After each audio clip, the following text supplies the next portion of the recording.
Welcome to the EdTech Throwdown. Join us, Eric Geis and Nick Johnson, as we dive into today's best EdTech tools, tips, and practices. We do the research so you can teach your class. Remember to follow us on social media like Instagram, X, or Facebook by looking for the handle @EdTech Throwdown. Now please enjoy the show.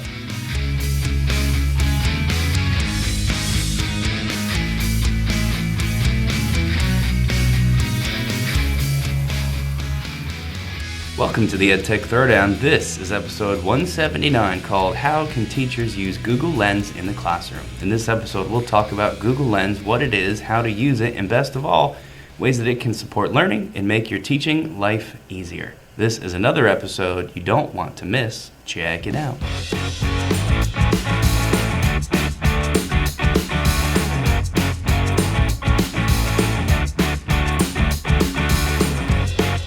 All right, back with episode 179. As you heard, we are talking all about Google Lens. I think this is a severely underutilized tool. After doing some research on it, I know I definitely underutilize it.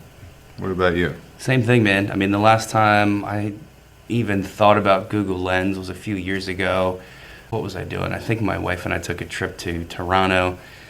And in Toronto, there's not a lot of this, but there's some French, because of course it's Canada, and most of that, like I said, Toronto doesn't have a whole lot of the French language on their signage and stuff, at least as far as I could tell.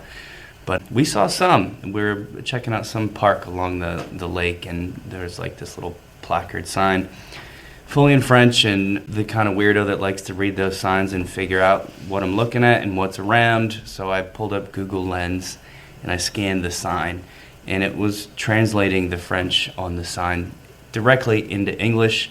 At the time, I thought it was cool because I was like, hey, look at that. I can now read the sign. But as soon as we left that park and that particular French sign had left my vision, I stopped thinking about Google Lens. We just don't think about it a lot as a teaching tool, something that teachers could use, maybe something that students could use. But that's the approach we're going to take today, right?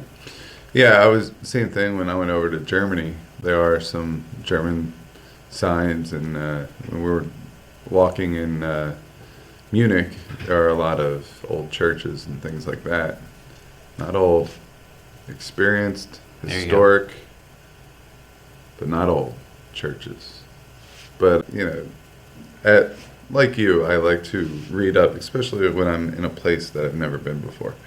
So just taking the phone out, pointing the old Google Lens, and voila, there you go. Now you are in the know. Yeah, I mean, it's can be super helpful just, for your life. We brought this up to somebody a couple days ago as our podcast topic, and their immediate reaction was, oh, you mean the thing that can help me shop and find products? Because that's like the other very common way people know about it. In other words, if there's a product that you have, but you can't remember where you bought it, or if you want to see if maybe other places are selling the same thing. I was actually doing this last night. I ordered some product. It's like a branding iron for wood, where you can heat it up and it puts a brand on the wood on Etsy. But I think this Etsy shop is giving me the runaround because it's been way too long. I haven't gotten the thing, and I'm getting no messages from the shop. So I Google Lensed an image of what I bought, and it just did a search based on that image, and it showed me like pretty much this same thing I could buy on Amazon, which I didn't even think of. And then like 3 other places as well. What's another way that people think of Google Lens as like this shopping tool or this shopping helper, and that's sort of good to know about it maybe, but just put a pin in all of this stuff, because we're going to take a lot of these ideas, a lot of what Google Lens can do, which, by the way, we haven't even said yet, right? It's a search tool using Google. So it's where we typically go to Google and type in some text, you know what I mean, to learn about a thing. You do a Google search, but this time using an image captured via your phone's camera. You can do it from the Google app on your phone if you want to, or what we're going to talk about today, just on your computer screen using the Chrome browser. You can sort of basically screen cap or screen snip an area of your computer screen, and Google Lens can do a bunch of fancy stuff with whatever is inside that screen snip. How does that sound to you? It sounds like Google Lens to me. Yeah. So as we get into today's episode, we kind of broke it down into two parts. The first part is just some uses. The second part are some uses specifically for special education. And, when we say specifically for special education, we're targeting a certain, niche of student. But really, I always find out that sometimes everybody can use these use cases. And I think we need to think of it like that. Really, you want to teach to everybody so everyone has a fair shot at learning. And sometimes, depending on the day, someone can feel a little off. And maybe that little extra way of learning something, or maybe they just relate to that way of learning. They relate to the whole picture side of things. Well, guess what? This might be a good EdTech tool for them. Yeah, just like, most accommodations, what is good for a certain group of students might be good for everybody. So a lot of those things, I take the same approach. I make a lot of stuff just available to all, and then whoever wants to use it can. So I think that's good for an intro to what Google Lens is and what you're going to get here. So let's pause. We're going to hear a word from the Teach Better Podcast Network. And then when we come back, we're going to talk about Google Lens and some ways that teachers and students can actually use it. This podcast is a proud member of the Teach Better Podcast Network. Better today, better tomorrow, and the podcast to get you there. You can find out more at teachbetter.com/podcasts. Now let's get back to the episode. All right, so let's get into segment 2. This is my favorite segment because we got, a lot of options here, and we get to have a conversation about how we would use Google Lens for different purposes. So we'll describe the purpose, and then we'll talk about maybe a couple of usage cases of how we would use it in the classroom. All right, so the first one is identifying items. Now, I know you talked about shopping. So if you had a fruit bar that you bought, but you have no clue if you got it at Trader Joe's or if you got it at Wegmans or HelloFresh or whatever it may be. Or if you just wanted to see if one of those stores sells the same fruit bar cheaper, you can quickly compare prices. All right, so that's a way to identify items, but I want to talk about it as in the science classroom, the outdoor classroom in particular. So what you can do is have students go out in the woods that are behind the school and look for bugs. And if they find a bug, they can use Google Lens, capture it, and what it's going to do is it's going to look up a whole bunch of other pictures that look like that bug.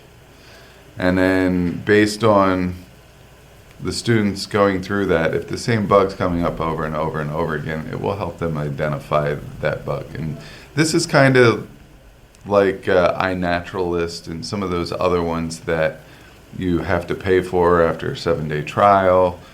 This is free, so you could just keep with this. So that is a really good use of Google Lens, I feel like. Yeah, and if you're whatever subject you teach, what I would encourage you to do along that same line is, you could even just pick an image, right? Let's say you're a history teacher, maybe you select a famous image, let's just say Washington crossing the Delaware, right? That classic picture of him on one of those little boats where he's standing up at the front of the boat.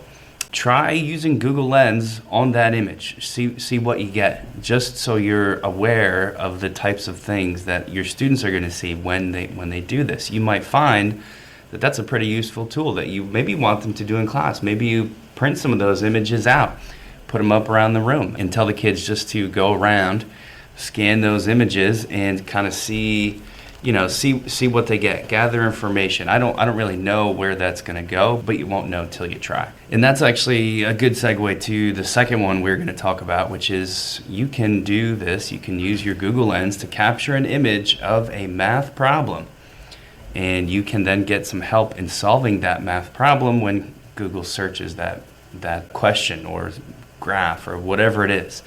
To me, this was the one that jumped out, probably because I teach chemistry, as you probably know, and I have students solving a lot of math problems and doing lots of different things, balancing equations. I mean, you name it, right? We're probably doing it, simple algebraic stuff. And I think I want my students to know that this is available to them, specifically when it's on their computer screen. So a lot of the times I'll push out like a digital worksheet with a couple questions on it to open class. I want them to know that in the Chrome browser, when they have that worksheet up, they can Google Lens search one of those questions and get some help on how to solve it. One of the issues with teaching a class like chemistry, and you, if you're a math or science teacher, you may have seen a similar thing. Sometimes students struggle with math, and the math is what holds them back. If they've got an equation written out and maybe some numbers plugged in, but they just don't remember how to do the algebraic steps to solve that, whereas a lot of the time in class I'll breeze right past the algebra that they should probably know as a high schooler. With Google Lens, they could do that themselves, so that could be helpful. The way that I think I'm going to build this in is just asking my whole class to do it, right? Maybe I'll even put some work up on the board and have them do it, just so that they know this is available to them as like a study aid, basically. Yeah, so your one biggest pushback is probably going to be that, there are teachers out there that do not want the kids to know this because they don't want them to do their homework like this. They don't want, them to be able to easily get answers. What do we have to say about that? I mean, me personally, when I get asked this question, and when I'm teaching science or the population studies or things like that, I'm just like, any exposure is good exposure at this point. I mean, there are students that really, really struggle with certain formulas. Thinking the Hardy-Weinberg equilibrium, they struggle with that. All right, some of the other population studies, like population density equations and things like that, they struggle with it, but after they see it a couple times, they really come around with it. It's like that exposure is what they need to gain confidence. Once they gain confidence, they see it. But I can understand I don't want them to do every problem on their homework, but I think the conversation needs to be this. If you use Google Lens on every single homework problem, you're probably not going to do well on the assessments. The assessment's going to tell your story. However, if you're at home and you have no trouble with 5 of the 7 homework problems, but there are 2 that are giving you a tough time, give them a try. Use Google Lens, see where you messed up, see where you can make some changes, try to explain how. Now, me personally, I would ask my kids if they use Google Lens.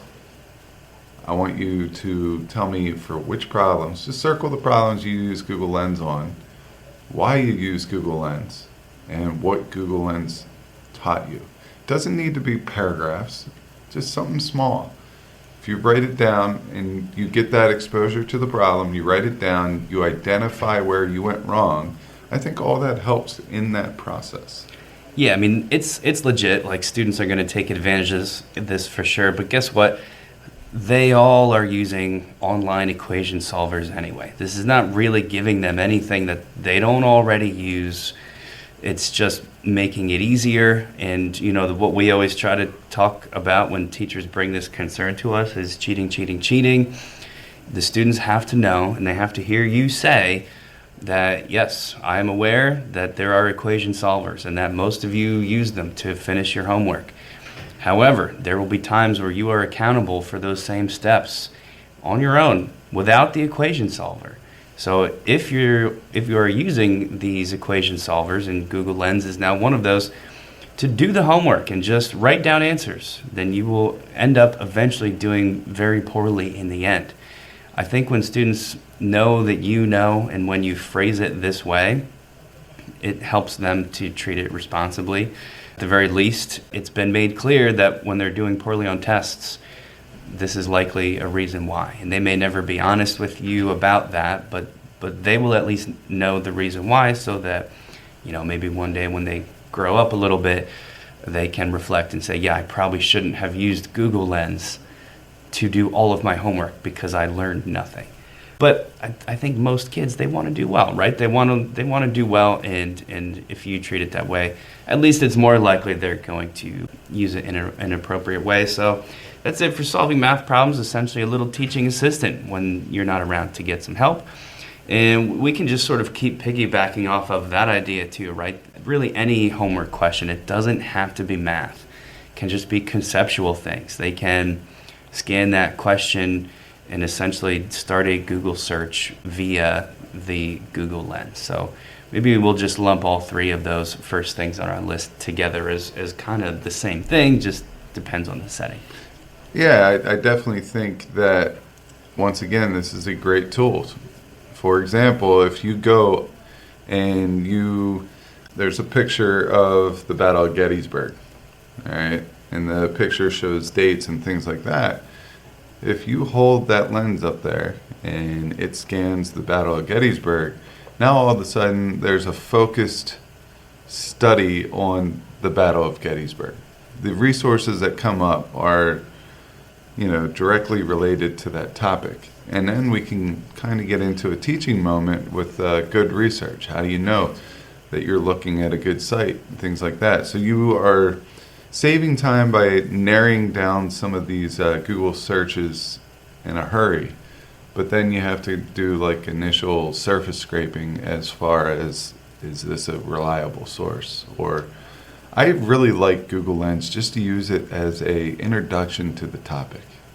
All right, you have 3 minutes to go try to collect some broad statements of, this battle or this time period or this book or whatever it may be. And then we're going to share those up on the board. All right, I'm going to give you 30 seconds to come up and write down what you had. Actually, we don't even need to come up to the board now. We could just have them on their Chromebooks, have a whiteboard, digital whiteboard on their Chromebooks, have them make text boxes, throw it up there. Maybe after that, what we do is we color coordinate those text boxes of what they found out by different classifications. This is specifically Confederate facts. This is Union facts. These are neutral statements, just talking about the place or the location or something like that. And then you have all this, and you have an organized piece of this, like pre-writing, pre-research piece of the topic. And then after that, you get into questioning. Like, what do we need to know? Now that we have this surface stuff, what do we need to know in order to connect everything? All right, how do we know what steps came to determining a victorious, party, whether it's Union or Confederate? And then after that, maybe they go into modeling. All right, now that you know who won and how they won, how can you make a 3D model depicting this battle? All right, include some of the major stakeholders and things like that. All right, do you feel that this was a turning point of the war? There's so many things that you could get into, and that all started from a Google Lens. And I totally made this up on the fly, so it's going to sound like a bunch of, mumbo jumbo, but this is how my brain thinks. I mean, I thought it sounded pretty good for on the spot, and it makes the point nicely. So yeah, I mean, it's just really cool that this exists and kids can do it. This next one I like too. It's for note taking. A lot of the times, what'll happen in my classroom is after students are like investigating something, doing some group work discussions, I'll just pop up a slide or something at the front of the room, an image, a table that has like a summary. Here's everything we talked about, or here's what you should have learned over the past 20 minutes. And then the first thing they all do is take their phones out and take a picture of it so they can do something later. I don't really know what they do later. I'm hoping they copy it into their notes or they try to use it in some way. That's what they should be doing with it. But if they do that same thing with Google Lens, it's going to take any of the text or pictures or QR codes within that image, and it can actually, capture that as text, not as a picture file saved on their phone, but as literal text that they can copy, paste, highlight, put different places. So to me, that sounds really cool, just from like a note-taking aspect, because things that are, I guess really what I'm talking about here is capturing that text, right? That text is no longer locked in an image on the screen, because using Google Lens, they can convert that to actual copy-pastable text to use or save if they're taking digital notes. Like a lot of kids are are taking notes on, iPads that they're bringing to class and writing with a little stylus. They can now incorporate text from the things they're seeing in person into those notes. And I think this is another cool thing I want my students to know about.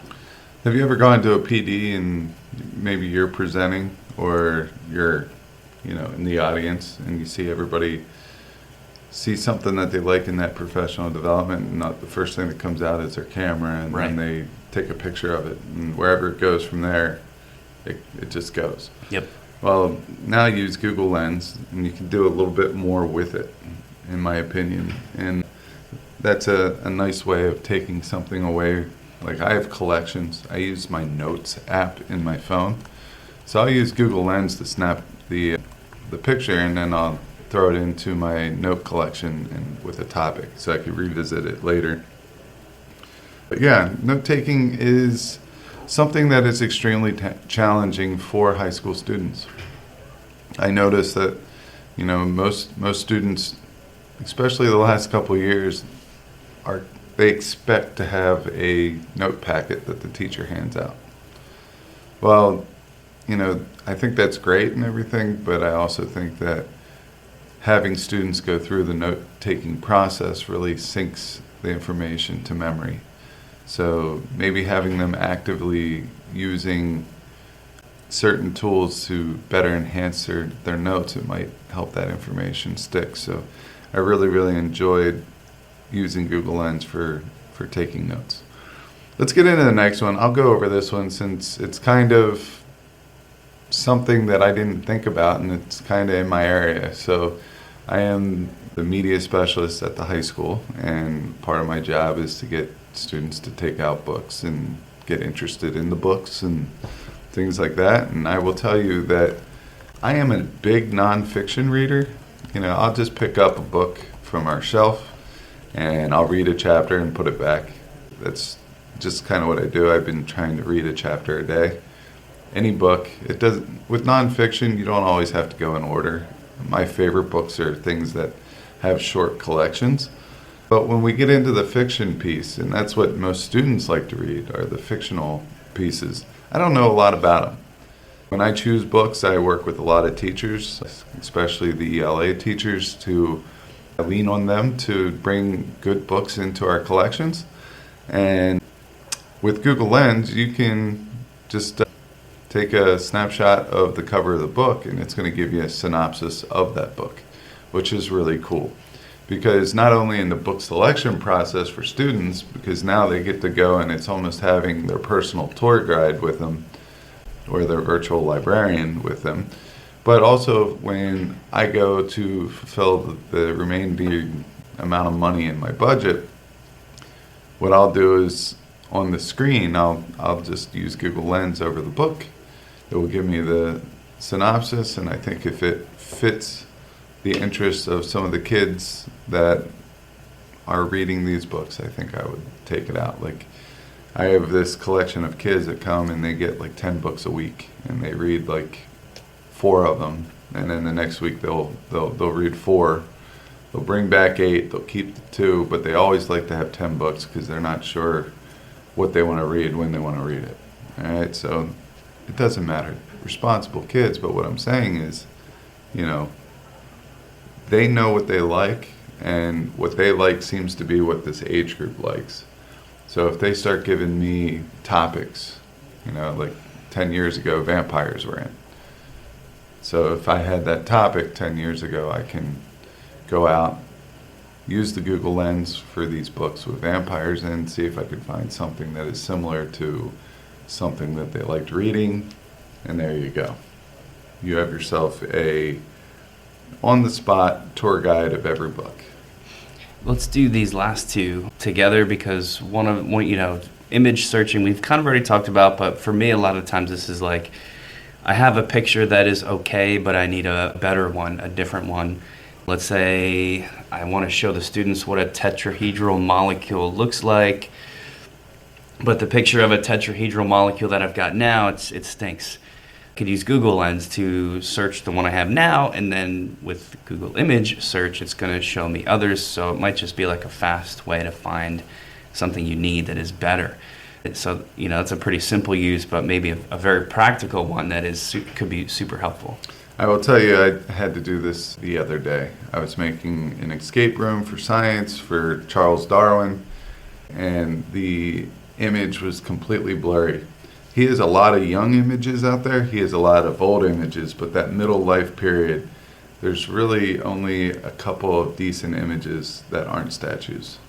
So those decent images are blurry. So what I did is a reverse look up there, and I was able to find someone that did like an image rescaler on one of the middle-aged photos of him. I was able to quickly grab that and pull that into the escape room, which was solid, but I did that with Google Lens, so I thought that was pretty on point. That's a great example. That's like exactly what I was talking about, so thanks for sharing. And then this final one, scanning QR codes from a computer screen. This is a big one for me. Maybe, 5, 6, 7, 8 years ago, I started putting QR codes on my handouts from class, obviously, so students could scan them and get help. Like if number 2 was really hard, I'd make a video on number 2 that the kids could then scan that QR code to watch the video for support. Then COVID happened and I stopped handing out handouts. I started sharing things digitally. So now I've got these QR codes on a computer screen. Students were, trying to click, and it seemed silly, right? Like, why would I bother with a QR code if it's digital when I could just embed a link, right? Where it's a lot easier for them to just click the link to watch the video rather than get out their phone, open the phone's camera app, scan the QR, try to tap the little thing. It was, it seems silly, but it was actually more steps, and it stopped them from using the QR codes once it became digital because they just wanted to click links. I didn't know. Maybe this has been around for a while, but with Google Lens, you could snip an image over top of that QR code on your computer screen, and it searches it, right? It'll pull up the link that QR code goes to. So now that I know this exists, I'm back to QR codes. He's back. To where I was before COVID, because now I know that they are functional if I print the handout so they can quickly scan it, via their phones, or if I share that same worksheet digitally, I'm going to make sure that they're aware as, part of my classroom routines that you can Google Lens search these QRs to take them to whatever video. And I know there's lots of other ways around this particular thing I've brought up. I'm just saying that's why I stopped using QRs, and for me, this Google Lens kind of opens that back up again. Yeah, so I've been using QR codes similarly but different. Sure. So I want the kids to get up and out of their seats. All right. If they're working on a worksheet for 30 minutes, they're tuning out like 20 times within that 30 minutes. But if you have them work on a problem, and let's say that, they knew that they got it right. All right, so they go to the next problem. When they go to the next problem, they realize that one's hard. So up at the front of the room, there's a QR code. All right, actually there's 2. The top QR code is a resource that will help them kind of go through an example problem of that, but not the exact one, to see if they could just watch that and then understand where they went wrong. And then the QR code underneath is an actual video of the teacher going through that particular problem. So you want to encourage them to try to get the process down, watch that process with a different problem, go back, try it again. If they're still struggling, then they can watch the answer, and then I would encourage to do like a additional problem that they would have to eventually work out on their own. But just getting them up to check their work, that's enough to get them refocused and ready to go again. So I really like the QR code aspect of Google Lens. It's super easy. You don't need to worry about a lot of this, do you have the right app downloaded to your phone? Is this app safe for students? Is it going to throw up a advertisement every time they snap a QR code? So just use Google Lens. Well, that's what we were, pre-COVID with my QRs, I would tell them there's an extension that you can download that will scan QRs on your computer. But like you were saying, there was ads, there was issues of it being blocked or it's not working. I got to get the kids to actually download it, which was iffy because they didn't all do it, so it's just not reliable. So Google Lens means they've all got it. You just got to teach them about it. And we're going to close out sort of that portion of segment 2 and just wrap it up with some uses for students with special needs that might need different supports in terms of reading, translating, listening, that type of thing.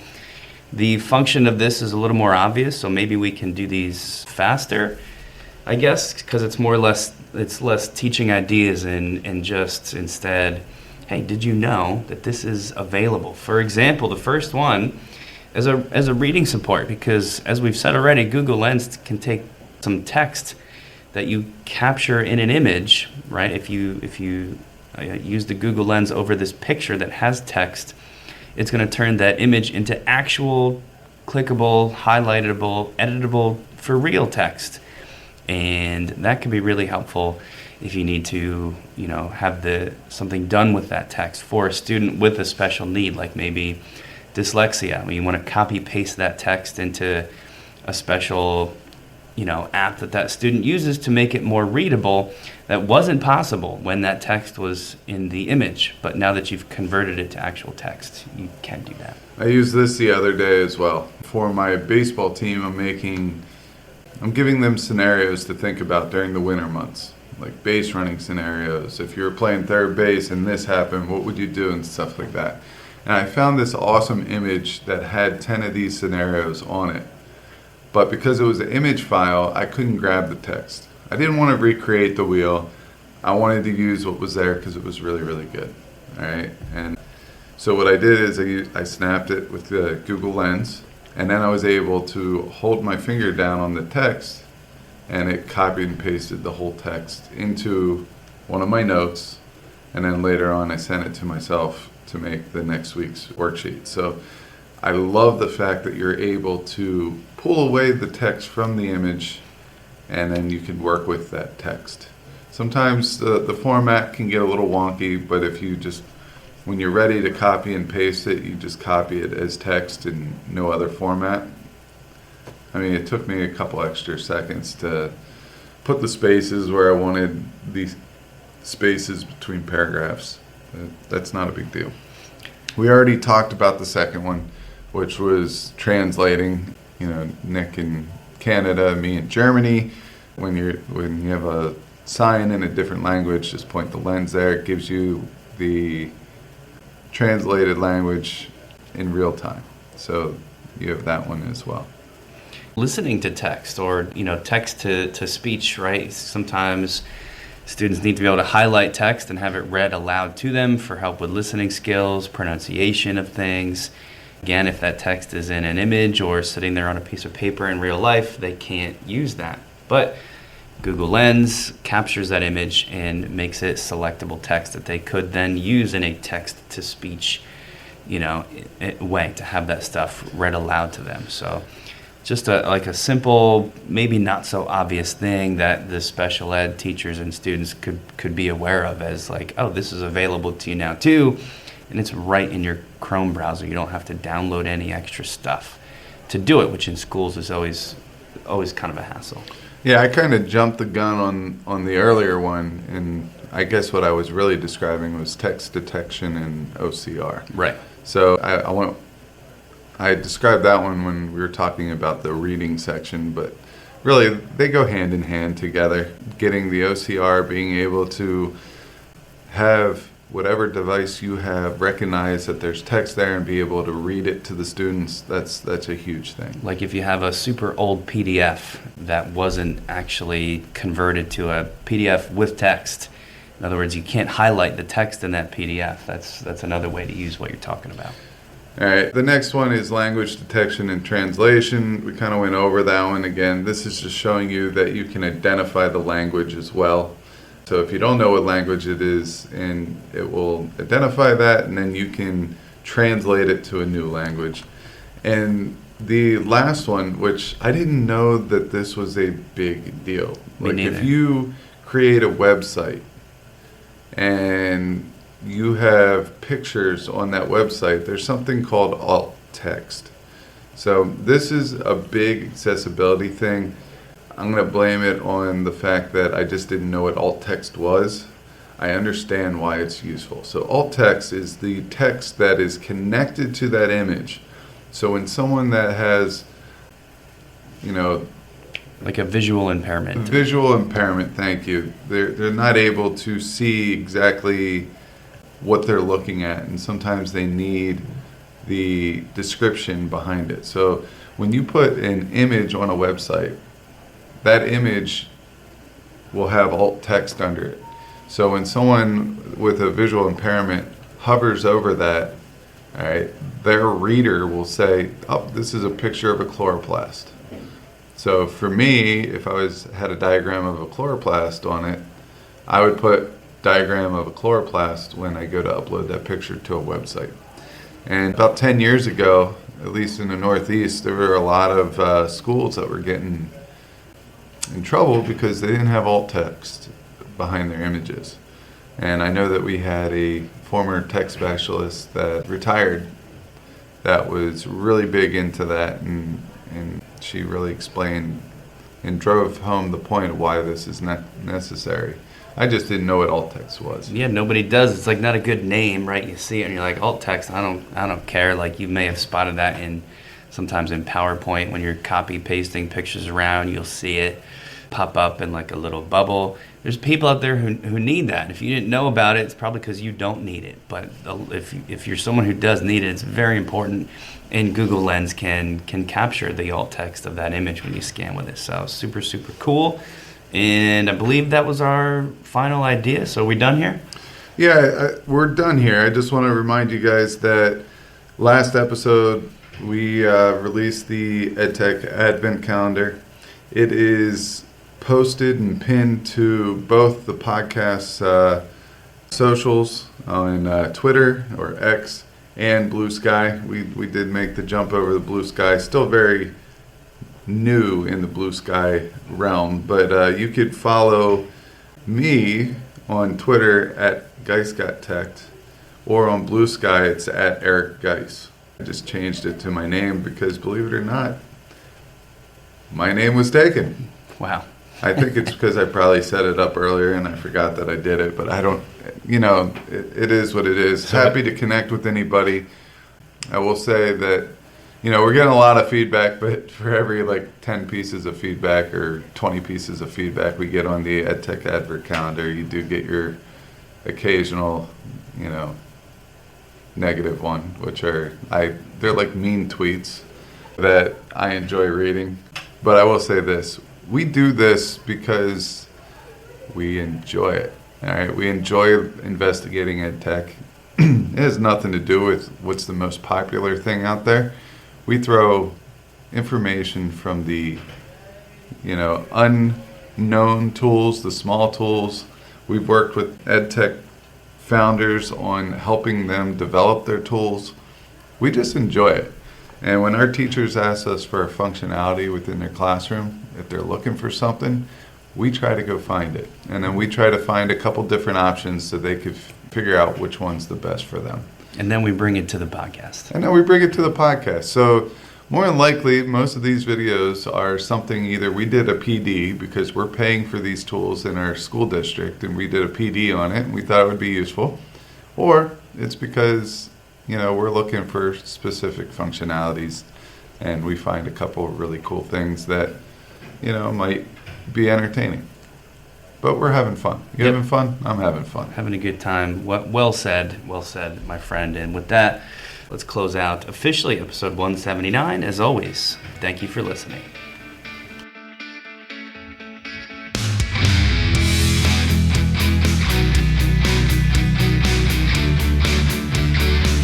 Thanks for listening to the EdTech Throwdown.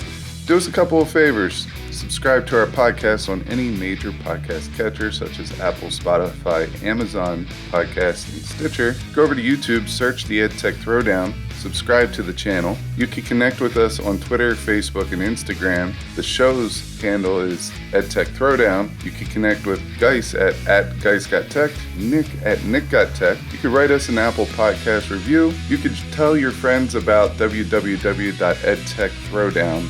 teachbetterpodcast.com. And lastly, go over and check out our friends over at the Teach Better Podcast Network, a network that we are so proudly involved with. Until next time, remember, go try some EdTech because we will do the research so you can teach your class.